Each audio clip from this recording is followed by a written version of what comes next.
नमस्कार दोस्तों, कैसे हैं आप सभी। बहुत बहुत स्वागत करता हूं आप सभी का अपने यूट्यूब चैनल पे। तो जैसा कि अभी मैं ईपीएस का चैप्टर वाइज एमसीक्यू करवा रहा हूं, उसी के क्रम में ये अभी मैं सेकंड वीडियो रिकॉर्ड कर रहा हूं। इससे पहले मैंने एक वीडियो अपलोड किया था जिसमें लगभग 20 एमसीक्यू थे। तो अगर आप उसको देखना चाहते हैं तो उसका लिंक इस वीडियो के डिस्क्रिप्शन में आपको मिल जाएगा, आप वहाँ से उसको एक्सेस कर सकते हैं। और अगर आपको नोट्स चाहिए तो उसके लिए आपको मेरा टेलीग्राम चैनल ज्वाइन करना पड़ेगा, जो कि अकाउंटिंग ट्यूटोरियल के नाम से है। उसका भी लिंक मैं वीडियो के डिस्क्रिप्शन में डाल देता हूँ, या आप सिंपली टेलीग्राम पे जाके अकाउंटिंग ट्यूटोरियल के नाम से सर्च कर सकते हैं, वहाँ पे आपको मिल जाएगा। तो आइए, आज के वीडियो में हम लगभग 30 एमसीक्यू करेंगे। तो स्टार्ट करते हैं बिना टाइम वेस्ट किए। क्वेश्चन नंबर 1 में है, निम्न में से कौन सी उत्पाद या सेवा का चुनाव करते समय ध्यान रखना जरूरी है। Which of the following factors is to be considered while selecting a product or service? Option A में है प्रतियोगिता, जिसको इंग्लिश में कंपटीशन बोलते हैं। बी में है उत्पादन लागत, जिसको कॉस्ट ऑफ प्रोडक्शन बोलते हैं। और सी में है लाभ की संभावना, प्रॉफिट पॉसिबिलिटी। और डी में है उपरोक्त सभी। तो इसका आंसर होगा ऑल ऑफ दिस, उपरोक्त सभी, ऑप्शन डी। सेकंड नंबर में क्वेश्चन में आते हैं, निम्न में से किसका उत्पाद या सेवा का चुनाव करते समय ध्यान रखना जरूरी नहीं है। ऊपर में था जरूरी है, नीचे सेकंड क्वेश्चन में है जरूरी नहीं है। Which of the following is not to be considered while selecting a product और सर्विस। तो इसका आंसर हो जाएगा डी, उत्पादन नियोजन, प्रोडक्ट प्लानिंग। थर्ड क्वेश्चन पे आते हैं, उद्यमी को निम्न में से कौन सा दायित्व पूरा करने का उत्तरदायित्व है। Entrepreneur have the responsibility to meet which of the following obligation. तो इसका आंसर हो जाएगा ए, सांविधिक, जिसको इंग्लिश में स्टैट्यूटरी बोलते हैं। क्वेश्चन नंबर 4 में है, एक उद्यमी कामगार और डैश दोनों ही होता है। An entrepreneur is both a worker and dash. तो ये स्वामी, मतलब उद्यमी स्वामी भी हो सकता है। आंसर होगा सी, ऑनर। क्वेश्चन नंबर 5 पर आते हैं, व्यवहारिकता अध्ययन में निम्न में से किसका अध्ययन किया जाता है। Out of the following what is essential to study in feasibility study. Option A में है लागत, कॉस्ट। बी में है मूल्य, प्राइस जिसको बोलते हैं। सी में है संचालन, गवर्नेंस। और डी में है उपरोक्त सभी। तो इसका आंसर हो जाएगा all of above. Question number 6 पे आते हैं, उपक्रम का चुनाव निर्भर करता है। देखिए, आप अगर किसी ऑर्गेनाइजेशन का, मतलब किसी ऑर्गेनाइजेशन को एस्टेब्लिश करना चाहते हैं तो वो किस पे निर्भर करता है। Selection of an enterprise depends on. तो ऑप्शन ए में है एकाकी व्यापार, सोल ट्रेडिंग। बी में है साहसी का अधिकार, राइट ऑफ एंटरप्रेनर। सी में है साहसी की स्वयं की योग्यता, सेल्फ एबिलिटी ऑफ एंटरप्रेनर। और डी में है उपयुक्त में से कोई नहीं। अब देखिए, अगर किसी आप उपक्रम को चुनना चाहते हैं तो आपके अंदर क्या एबिलिटी है वो डिपेंड करेगा। तो इसका आंसर हो जाएगा सी। क्वेश्चन नंबर 7 में है, स्थापना में आसानी है, स्थापना में आसान है, इजी इन फॉर्मेशन इज। अब देखिए, किसको आप, कौन से ऐसा ऑर्गेनाइजेशन है जिसको आप इजीली एस्टेब्लिश कर सकते हैं। तो ऑप्शन ए में है एकाकी व्यापार, सोल ट्रेडिंग, जिसमें केवल कोई एक सिंगल पर्सन बिजनेस को स्टार्ट करता है, वो वाला। बी में है साझेदारी फर्म, दो या दो से अधिक होते हैं, आपको पता होगा। और सी में है संयुक्त पूंजी कंपनी, जैसे कॉरपोरेट वगैरह है जो कंपनी है। चूँकि ये काफ़ी लेंदी प्रोसेस है, इसके लिए स्पाइस भी फाइल करना पड़ता है according to companies act 2013।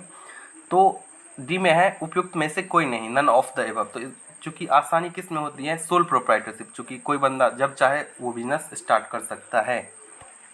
Answer हो जाएगा ए, सोल ट्रेडिंग। क्वेश्चन नंबर 8 में है, उपक्रम का चुनाव करते समय ध्यान देने योग्य बिंदु हैं। The point which considered while selecting an enterprise is. अब देखिए, आप अगर किसी इंटरप्राइज को चूज करना चाहते हैं, कोई ऑर्गेनाइजेशन को, तो सबसे पहले आपको कौन से बातों को ध्यान में रखना चाहिए। तो आपके पास पूंजी कितना है, कैपिटल कितना है। तो आंसर हो जाएगा इसका सी, पूंजी की उपलब्धता, availability of capital. Question number 9 पे आते हैं, निम्न में से किसको व्यावसायिक अवसरों की खोज के रूप में परिभाषित किया जाता है। Out of the following which is defined as discovery of business opportunities. तो इसका आंसर हो जाएगा प्रवर्तन, जिसको इंग्लिश में प्रमोशन बोलते हैं। Option number B. Question number 10 पे आते हैं, वे क्या हैं जिन्हें उपक्रम करती हैं। यह वैसी राय है जिस पर वह चलती है, तथा यह वह निर्णय है जिसके द्वारा यह सफलता के निश्चित स्तर पर पहुंचती है।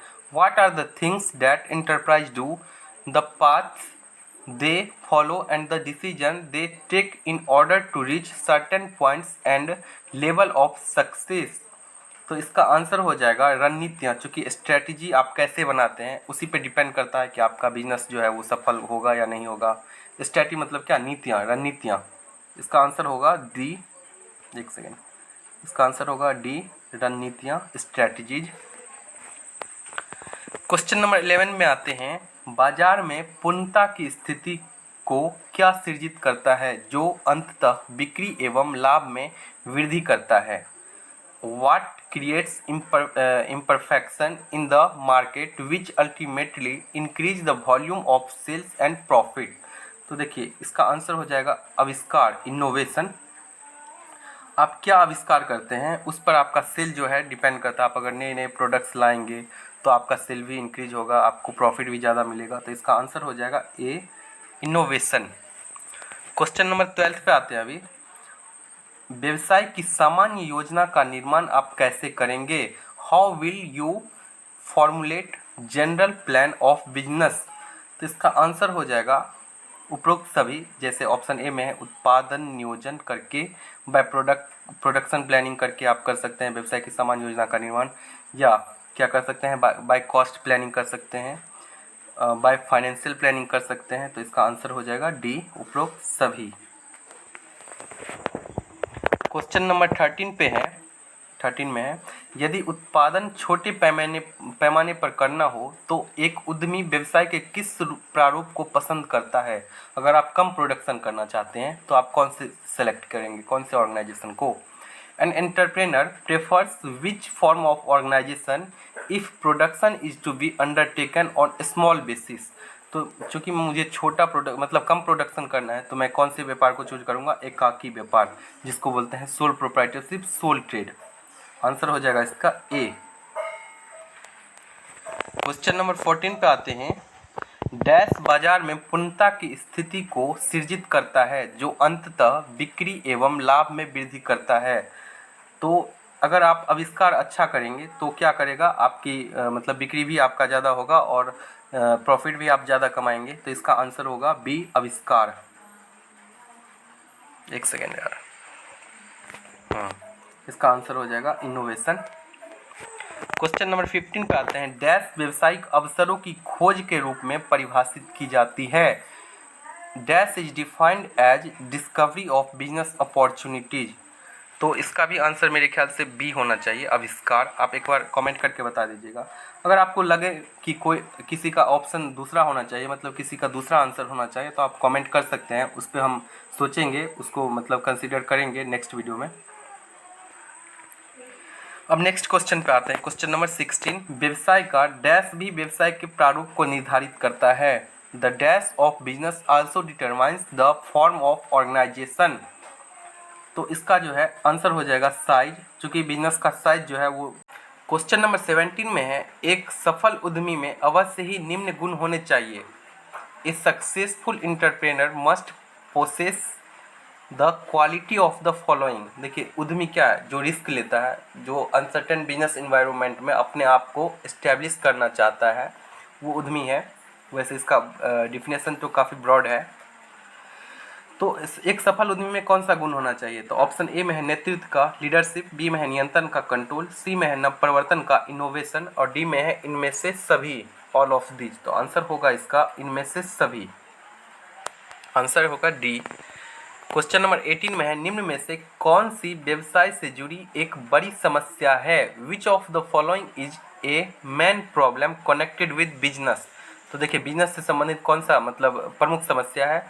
प्रॉफिट, ये तो होगा नहीं। बी में है मुद्रा, सी में है बिक्री, और डी में है जोखिम प्रबंध, जिसको इंग्लिश में रिस्क मैनेजमेंट बोलते हैं। आंसर होगा डी, जोखिम प्रबंध।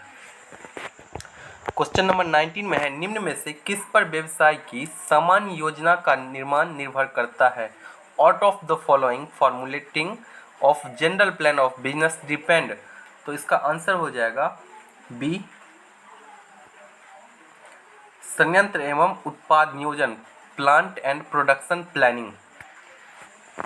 क्वेश्चन नंबर 20 में है परियोजना पहचान व्यवहार करती है, प्रोजेक्ट आइडेंटिफिकेशन डील्स विद, तो इसका आंसर हो जाएगा ए, व्यवहारिक परियोजना विचार से, viable product idea. Question number 21 में है परिमाणीय परियोजनाओं से निम्नलिखित संबंधित नहीं, following is not considered with quantifiable projects, तो इसका आंसर हो जाएगा परिवार कल्याण, ऑप्शन सी हो जाएगा फैमिली वेलफेयर। क्वेश्चन नंबर 22 में है उपकरणों की प्रमाणीकरण में कमी होती है, lack of standardization of the equipment is due to, तो इसका आंसर हो जाएगा बी, बाह्य बाधाओं से। क्वेश्चन नंबर 23 पे आते हैं कारक प्रबलता प्राच्य परियोजनाएं हैं, factor intensity oriented projects are, तो इसका आंसर हो जाएगा डी, ए एंड बी दोनों, बोथ ए एंड बी। तो देखिए ए एंड बी में है क्या, पूंजी प्रबल परियोजनाएं कैपिटल ओरिएंटेड प्रोजेक्ट्स, बी में है श्रम आधारित परियोजनाएं लेबर इंटेंसिव प्रोजेक्ट्स, तो इसका आंसर हो जाएगा बोथ, ऑप्शन हो जाएगा डी। 24 पे आते हैं एक परियोजना है, ए प्रोजेक्ट इज, तो इसका आंसर हो जाएगा ए, गतिविधियों का समूह, cluster of activities. Question number 25 पे आते हैं परियोजना का जीवन चक्र निम्नलिखित से संबंधित नहीं होता है, project life circle is not concerned with the following, देखिए परियोजना का जीवन चक्र निम्नलिखित में से संबंधित नहीं होता है, किससे संबंधित नहीं होता है, तो इसका आंसर हो जाएगा स्थितीकरण चरण, आंसर हो जाएगा ऑप्शन डी, स्थिरीकरण है, सॉरी स्टेबलाइजेशन स्टेज जिसको बोलते हैं इंग्लिश में। क्वेश्चन नंबर 26 में देखिए परियोजना निम्न से संबंधित नहीं होती, project is not concerned with, तो इसका आंसर हो जाएगा डी, सृजनता क्रिएटिविटी जिसको बोलते हैं इंग्लिश में। क्वेश्चन नंबर 27 में है परियोजना प्रबंध संबंधित नहीं होता, project management is not concerned with, अब परियोजना प्रबंध किससे संबंधित नहीं होता, तो इसका आंसर हो जाएगा डी, विकेंद्रीकृत नीति निर्धारण से, decentralized policy formulation. Question number 28 में है विस्तारीकरण परियोजना मदद करती है, एक्सपेंशन प्रोजेक्ट हेल्प्स इन, तो इसका आंसर हो जाएगा सी, अतिरिक्त अवसरों का लाभ उठाना, उसको बोलते हैं इनकैशिंग एडिशनल अपॉर्चुनिटीज।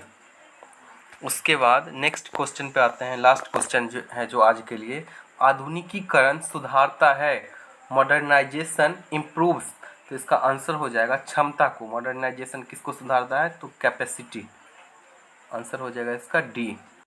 आज के लिए यहीं तक रहने देते हैं, नेक्स्ट वीडियो जल्द ही अपलोड होगा, तो वीडियो कैसा लगा कमेंट करके ज़रूर बताइएगा, और हाँ अगर आप चैनल पर नए हैं तो चैनल को सब्सक्राइब कीजिएगा, वीडियो को लाइक कीजिएगा और अपने दोस्तों के साथ शेयर करना मत भूलिएगा। अगर आप ऑलरेडी सब्सक्राइब कर चुके हैं चैनल को तो दोबारा मत कीजिएगा, उससे अनसब्सक्राइब हो जाता है। Thanks for watching.